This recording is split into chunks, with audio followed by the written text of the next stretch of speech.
기도하겠습니다. 하나님 아버지 감사합니다. 이 시간 거룩한 우리 귀한 성도님들 주님의 자리로 불러주시고 하나님의 은혜와 사랑 안에서 주의 말씀을 듣게 해주시니 참으로 감사드립니다.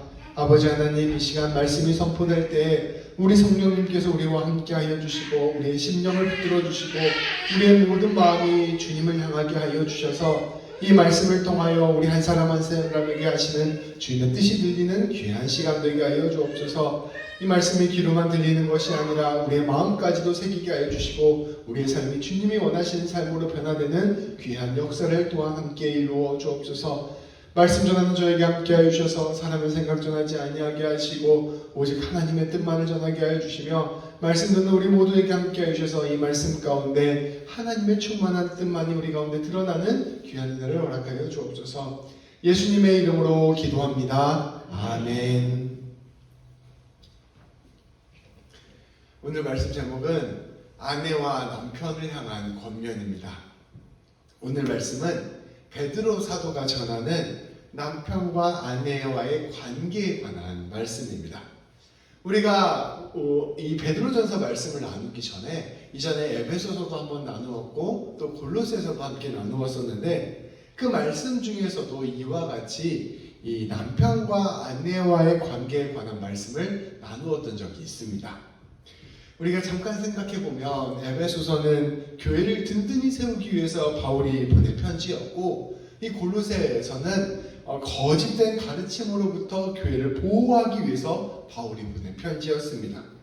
또 우리가 함께 읽고 있는 이 베드로전서는 이 베드로 사도가 고난과 어려움 가운데 있는 모든 교회들에게 소망과 새 힘을 주기 위해서 보낸 편지입니다.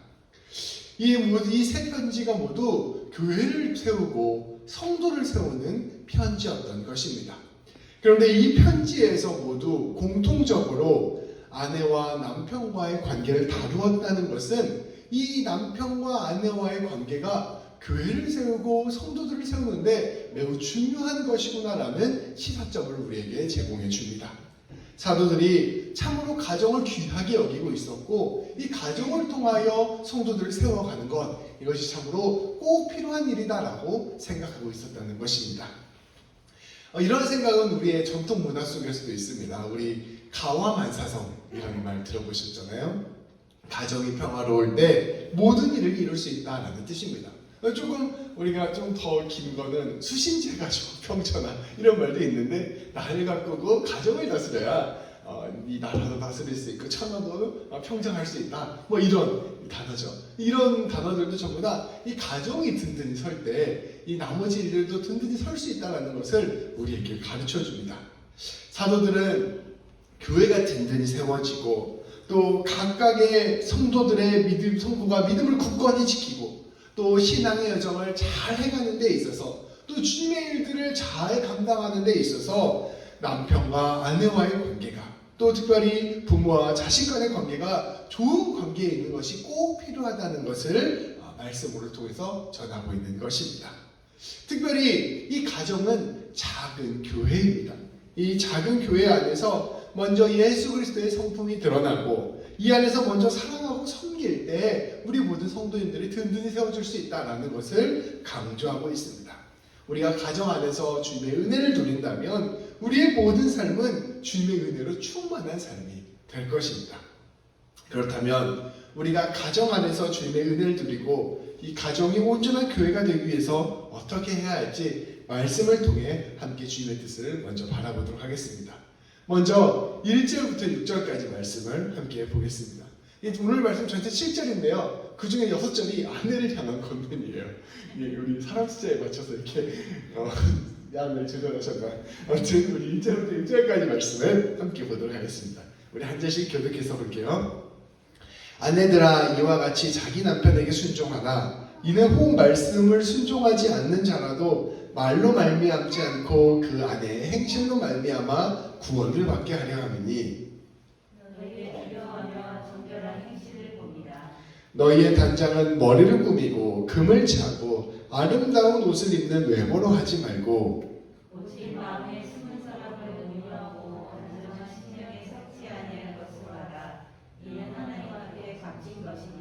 전에 하나님께 소망을 두었던 거룩한 부녀들도 이와 같이 자기 남편에게 순종함으로 자기를 단장하였나니 사라가 아브라함을 주라 칭하여 순종한 것 같이 너희는 선을 행하고 아무 두려움 일에도 놀라지 아니하면 그의 딸이 된 것입니다. 아멘. 우리 전체 권면이 7절인데 6절이 아내를 위한 말씀이라고 전했잖아요. 사실 이렇게 아내를 향한 구절이 더 긴 데에는 그만한 이유가 있다고 저는 생각을 합니다. 왜냐하면 이 말씀을 자세히 살펴보면 이 권면을 보면 이 권면이 이방인 남편을 둔 아내를 위한 권면이었기 때문입니다. 이 말씀을 좀 자세히 내용을 보면 이 아내를 향한 권면인데 이방인 남편을 둔 아내를 향한 권면인 것입니다. 베드로가 이러한 이들에게 권면을 하게 된 것, 아내에게 이러한 권면을 하게 된 것, 특별히 이방인 남편을 둔 아내에게 권면을 하게 된 것은 우리가 앞서 말씀드렸던 베드로전서를 쓰게 된 배경과 밀접한 관계가 있습니다. 우리가 지난주에 말씀으로 나누었듯이 이 베드로전서는 고난과 박해 가운데 있었던 교회와 성도를 향한 권면이었습니다. 이들에게 예수 그리스도의 소망을 품게 하고 또 이들로 하여금 온전한 그리스도의 거룩한 삶을 살게 하기 위해서 권면한 말씀이 바로 베드로전서 말씀입니다. 그런데 이렇게 특별히 그리스도인들에게 박해를 가하는 이들이 있었습니다. 보통 일반인들에게는 황제와 권력자들이 예수 믿는 사람들을 가장 괴롭히는 사람들이었겠죠. 그리고 노예들에게서는 이방인 상전들이 그러한 일들을 하고 있었습니다. 그래서 우리가 지난주 말씀에서는 이 권력자들을 향한 권면, 또 권력자를 어떻게 대해야 하는가에 대한 권면, 또 상전을 어떻게 대해야 되는가에 대한 권면을 함께 나누었습니다. 그런데 특별히 여인들에게 있어서, 그리스도인들 여인들에게 있어서 그 여인을 박해하던 가장 직접적으로 박해하던 사람들이 바로 예수를 믿지 않던 남편들이었습니다. 많은 예수님을 믿고 있었던 그리스도인들 여인들이 예수를 믿지 않은 남편 때문에 굉장히 힘들고 어려운 삶을 살고 있었던 것이죠. 베드로 사도는 남편과 아내와의 관한 관계에 대한 권면을 다루면서 특별히 남편 때문에 남편으로 인해서 고난 중에 있었던 그리스도인들 여인들을 염두에 두고 편지를 쓴 것입니다. 그러니까 그저 그냥 남편 아내와의 관계만을 이야기하고자 하는 것이 아니라 이방인 남편 때문에 예수 믿는 것이 너무 어려운 그런 여인들한테 이제 이 사람들이 어떻게 그 남편을 대해야 되는지 그것을 설명하는 말씀이 바로 오늘 말씀인 것이죠. 7절 말씀은 두 남편과 아내가 모두 예수 믿는 경우를 상정하고 쓴 말씀이라 짧은 거예요. 1절부터 6절까지 말씀이 그래서 굉장히 길었습니다. 베드로 사도는 고통받고 고난받고 있었던 여인들에게 놀랍게도 남편에게 순종하라는 선언을 합니다. 여기서 순종하라는 말에서 이 남편은 예수 안 믿는 남편이에요. 그리고 이 여인을 고통 가운데 빠뜨리게 하는 그런 남편입니다. 근데 그런 남편에게 순종하라라고 말씀을 전하고 있는 것입니다. 이것은 우리가 지난주에 말씀드렸던 것과 같이 불의에 순종하고 잘못된 폭력에 다 순응하라 이런 뜻이 아닙니다. 그런 게 아니라 이 남편에게 오히려 더 선을 보이고 더 사랑을 보이고 더 옳은 모습을 보여서 선으로 악을 이겨내라라는 우리 사도의 말씀인 것입니다. 베드로 사도는 이어지는 말씀을 통하여 자신의 뜻을 더욱 분명히 선포합니다. 이 순종하라 이후에 이어진 말씀이 이 베드로의 마음을 담고 있어요. 이렇게 남편들에게 여러분들이 순종하라고 전하는 제 뜻은 여러분의 남편이 말씀을 받아들이지 않았던 자라 할지라도 여러분들이 그렇게 선을 행하는 그 모습을 통해서 그 행동을 보면서 마음이 편하고 주님을 받아들이고 구원을 얻을 수 있을지 모르기 때문에 여러분들은 그렇게 이 남편에게 선으로 대해야 됩니다라고 말씀을 전하고 있는 것이죠. 복음은 말로 전하는 것이 아니라 행동으로 전하는 것임을 그대로 보여주고 있는 것입니다.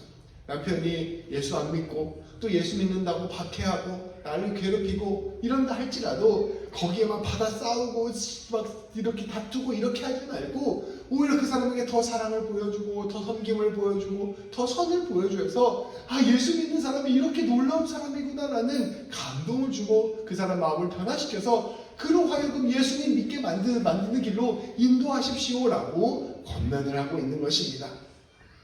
베드로 사도는 이어서 이 그리스도인의 긍지와 자부심을 드러내는 삶, 그리스도인의 덕을 보여주는 삶을 살라라고 명령합니다. 베드로 사도는 하나님을 두려워하는 삶, 곧 경건한 삶을 살 것을 선포합니다. 더불어서 정결한 행실, 곧 순결한 삶을 살라 선포합니다. 예수 안 믿는다고 날 박해하고 고난받는다고 해서 내가 이 남편 버리고 새로운 남편으로 살아야지, 내가 그냥 내 뜻대로 살 거야, 이렇게 하지 말고 그런 상황 가운데서도 순결한 행동을 지키고 그런 상황 가운데서도 하나님 보시기에 경건한 사람으로 든든히 세워질 것을 이 베드로 사도가 권면하고 있는 것입니다. 또한 여러분들은 당대의 이와 일반 여인들과 다른 삶을 사십시오라고 권면하고 있습니다. 많은 여인들은 자기 자신의 유익을 위해서 살아갑니다. 머리를 치장하고 금으로 장식하고 아름다운 옷을 입는 데에만 열중하며 살아갑니다.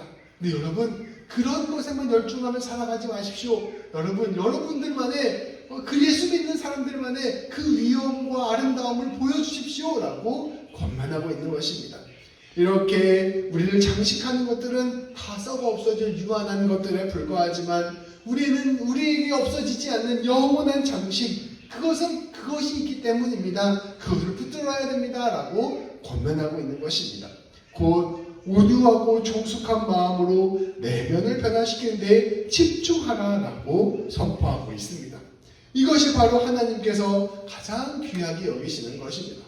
그래서 단순히 이 1절부터 6절까지 말씀은 그리스도의 여인한테 남편에게 잘해줘라 이런 차원을 넘어서서 네가 진실로 그리스도인답게 든든히 서십시오. 고난과 어려움이 있더라도 그것 때문에 여러분의 마음을 빼앗기고 죄악의 길로 가지 마십시오. 오히려 여러분들은 그런 것들이 있는 상황 가운데서도 여러분의 마음을 지키고 여러분의 삶을 지키고 여러분들만의 독특한 그 신앙의 여정을 이 세상 가운데 드러내십시오라고 선포하고 있는 것입니다. 우리 그리스도인들은 저 사람은 뭐가 달라도 달라 이런 말을 들을 정도로 우리 마음 안에 예수님을 온전히 붙들고 살아가는 모습이 있어야 한다라고 이야기하고 있는 것입니다. 고난받고 핍박받던 그리스도인들에게 그 이방 이웃들에게 보일 수 있는 것은 세상과 다른 가치관으로 사는 것뿐입니다. 이 초대교회 당시에 그리스도인들은 더 높은 지위에 오르거나 더 많은 부를 얻을 수 있는 방법은 거의 없다시피 했습니다. 사실 사회생활 자체가 힘든 상황인데 어떻게 그렇게 높은 자리에 올라가고 많은 돈을 벌 수 있었겠어요. 그러니까 굉장히 삶 자체는 다른 사람이 봤을 때는 초라해 보이고 아무것도 없어 보이는 삶을 살고 있었습니다. 또 당대 그리스도인들이라고 해서 내 삶이 이렇게 평탄해졌어, 내가 이렇게 사람들에게 자랑할 만한 것이 있어, 이렇게 보여줄 만한 것도 없었습니다. 오히려 예수 믿는 사람은 사회적으로 멸시를 당하고 조롱을 당하는 그런 사람이 되고 말았어요. 이 예수 믿는 사람들이 세상적인 가치관으로 세상으로 자랑할 만한 것은 사실 아무것도 없었던 것이죠. 그리스도인들이 그 진리됨을 보여줄 수 있는 것, 그리스도인들의 그 독특한 아름다움을 보여줄 수 있는 것은 믿음에서 나오는 고귀한 삶의 모습뿐이었습니다. 그 사람들이 비록 가진 것이 없고 그 사람이 높은 자리에 있지 않고 그 사람이 세상 가운데 멸시와 조롱을 받고 있어도 예수 믿는 사람이 갖고 있는 그 고귀한 아름다움을 가지고 있는 것, 그것만이 그리스도인들이 보여줄 수 있는 모습이었다는 것이죠. 하나님을 사랑하고 신뢰하는 모습, 그렇기에 고난과 환난 속에서도 의연할 수 있는 모습, 오히려 자기를 박해하고 자기를 괴롭히는 자들을 품어주는 모습, 자기에게 아무런 유익이 되지 않아도 나누어 줄 수 있고 자기의 것을 헌신해 줄 수 있는 모습, 하나님만을 가진 사람이 하나님을 만난 사람만이 가질 수 있는 평안함과 기쁨을 누리며 살아가는 모습, 이러한 모습이 바로 그리스도인들이 자신의 아름다움을 세상 가운데 드러내는 방식이었던 것이죠. 그것이 바로 세상 속에서 빛으로 소금으로 진리를 드러내는 방식이었습니다. 그리스도인들은 말과 표정으로, 그리고 무엇보다 행실로서 하나님을 드러내는 사람들이었던 것입니다. 베드로 사도는 이것을 아내들에게 보여주면서 여러분들이 가정 속에서 그렇게 예수 믿는 사람의 아름다움을 보여주십시오. 그래서 여러분들을 통하여 그 가정이 변화되게 하시고 여러분들이 그 가정에 복이 되십시오라고 선포하고 있는 것입니다. 베드로 사도는 홀로 예수 믿는 아내들에게 이 놀라운 비밀을 간직하며 살아갈 것을 선포합니다. 세상의 장식과 세상의 자랑에 신경 쓰지 말고 진실로 내 마음속 깊은 곳에 품어야 할 것, 믿음과 소망과 사랑을 가진 사람이 갖게 되는 진정한 내 눈의 아름다움을 품고 사는 삶을 살라 명령하고 있는 것입니다. 그렇게 살아갈 때 그는 그리스도인을 드러내는 사람이 되고 나아가 그리스도를 전하는 사람이 될 수 있으며 그렇게 살아갈 때 그를 통하여 그 가정이 믿음의 신앙의 가정으로 든든히 세워줄 수 있다라고 선포하고 있는 것입니다. 베드로 사도는 4절까지 말씀을 통해서 그러한 뜻을 전한 뒤에 끝으로 이러한 길을 걸어간 믿음의 선배들을 소개하였습니다. 하나님께 소망을 두고 하나님을 진실로 믿었던 앞선 믿음의 선배들도 자기 남편에게 순종하고 사랑으로 본을 보여주었습니다. 특별히 아브라함의 아내 사라가 아브라함을 극진히 대했던 것을 상기시켜주며 가장 가까운 이에게 선을 행하는 길이 바로 하나님을 따르는 길이라 선포하며 말씀을 마무리합니다. 우리가 가정 속에서 예수 그리스도를 드러내는 방법은 다름 아닌 예수님의 성품을 담는 사람이 되는 것입니다. 베드로는 그리스도인들 아내들에게 이와 같이 예수님 닮은 사람이 되라 권면하고 있습니다. 그리하여 자기 남편을 감동시키고 변화시키는 사람, 자녀들을 감동시키고 변화시키는 사람, 나아가 이 가정을 믿음으로 든든히 세우는 사람이 되어라 라고 말씀을 전하고 있습니다.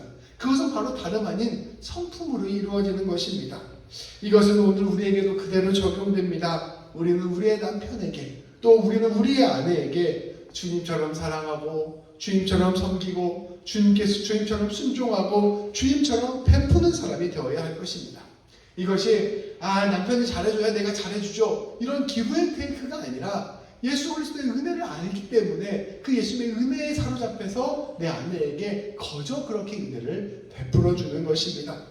세상 사람들과 똑같이 세상적인 가치를 우선순위에 두고 자기 자신만을 생각하는 삶, 주고받는 것에 이익만을 추구하는 삶이 아니라 내가 진실로 그리스도를 알고 그리스도를 아는, 그리스도를 닮아가는, 그리스도를 따라가는 사람이 되어야 하는 것입니다. 이처럼 우리가 주님을 닮은 모습을 가정 가운데에서 보일 때 우리는 주님을 전하는 사람, 가정을 복음의 통로와 교회를 세우는 사람이 될 것입니다.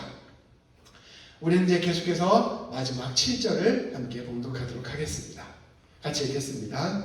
남편들아 이와 같이 지식을 따라 너희 아내와 동거하고 그를 더 약한 그릇이요 또 생명의 은혜를 함께 이어받을 자로 알아 귀히 여기라. 이는 너희 기도가 막히지 아니하게 하려 함이라.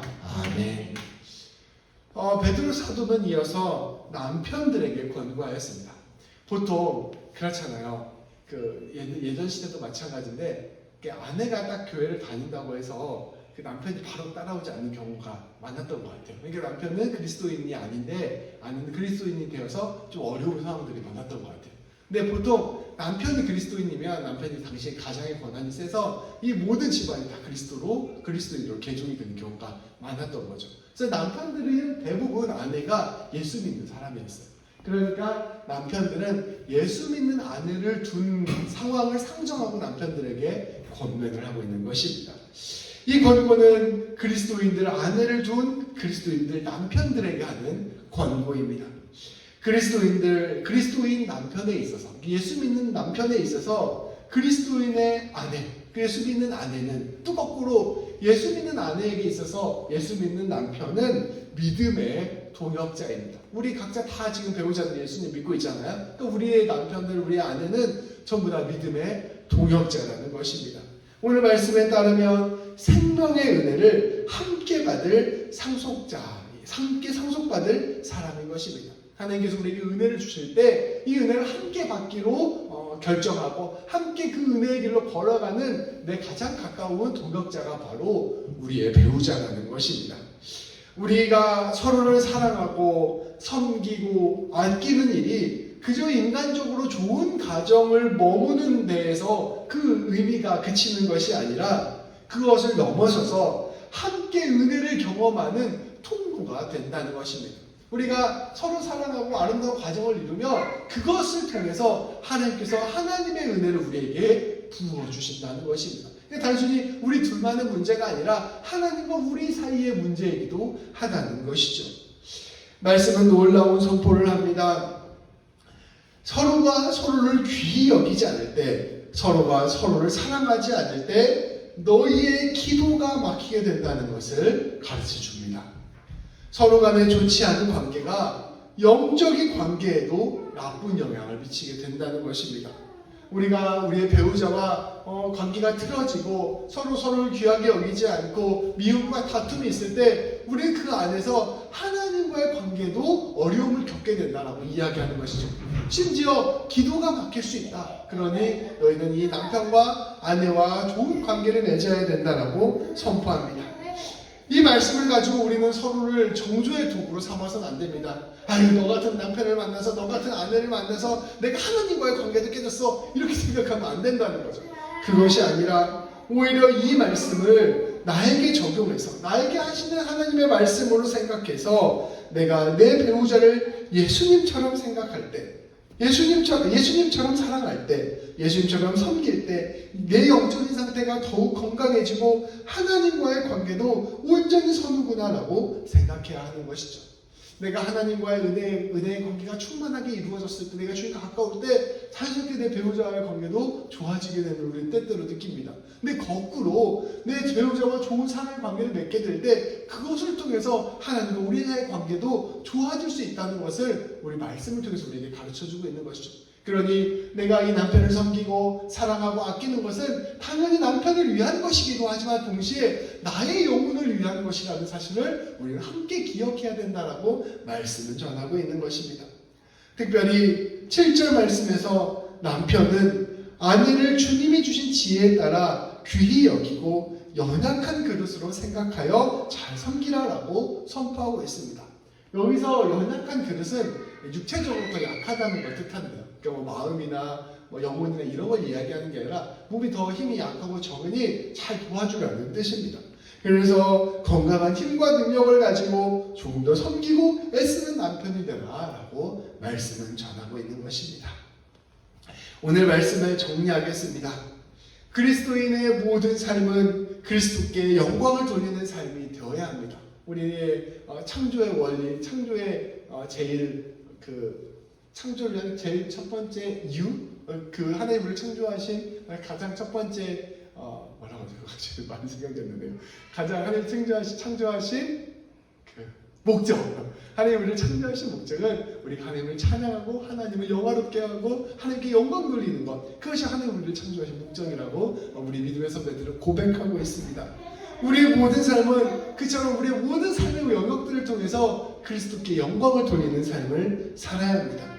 근데 그러한 삶은 다른 것이 아니라 가장 내 가까운 사람부터 예수님의 마음으로 사랑하고 섬기는 삶입니다. 하나님께 영광 돌리는 게 다른 게 아니에요. 내가 내 가장 가까이 있는 사람을 귀하게 여기고 사랑하고 섬기는 것, 이것이 바로 하나님께 영광을 돌리는 것입니다.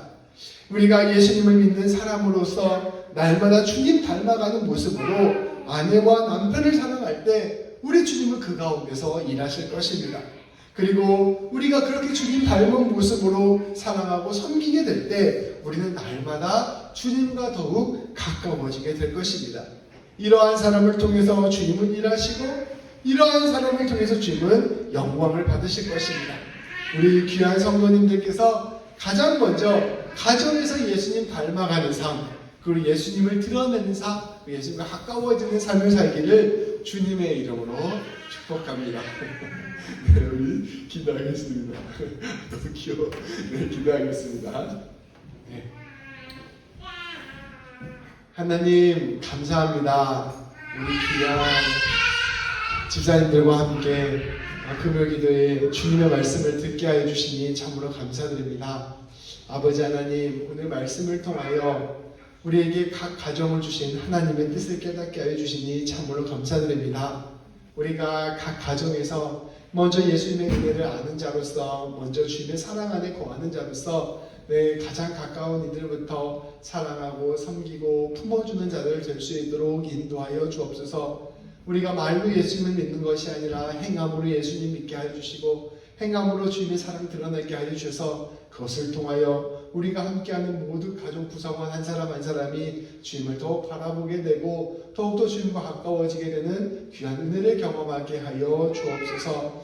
더불어 하나님, 우리가 우리의 배우자들과 함께 사랑을 나누고 서로가 서로를 귀하게 여기는 것을 통하여 우리의 삶이 더욱더 주님과 가까워질 수 있도록 인도하여 주옵소서. 우리가 아름다운 사랑의 가정을 이루는 것이 곧 하나님과의 귀한 관계를 이루어가는 것이라는 것을 기억하게 해주시고, 우리가 하나님의 마음으로, 하나님을 사랑하는 마음으로 우리 배우자들을 늘 섬기고 사랑하는 자들 될 수 있도록 인도하여 주옵소서. 아버지 하나님, 그리하여 우리 새벽교회 모든 집사님들, 성도님들의 가정이 예수님의 향기가 드러나는 가정 되게 하시고, 주의 생명이 넘치는 가정 되게 하여 주시고, 사랑으로 하나 되는 가정 되게 하시고, 수많은 이들에게 복을 나누어 주는 믿음의 귀한 가정들 될 수 있도록 인도하시고 은혜 베풀어 주옵소서. 각 가정들이 작은 교회가 되게 하시고, 그것을 통하여 우리 교회가 든든히 세워지고, 그것을 통하여 우리 모든 성도님들이 든든히 세워질 수 있도록 주께서 기억하시고 은혜를 베풀어 주옵소서. 예수님의 이름으로 기도합니다. 아멘.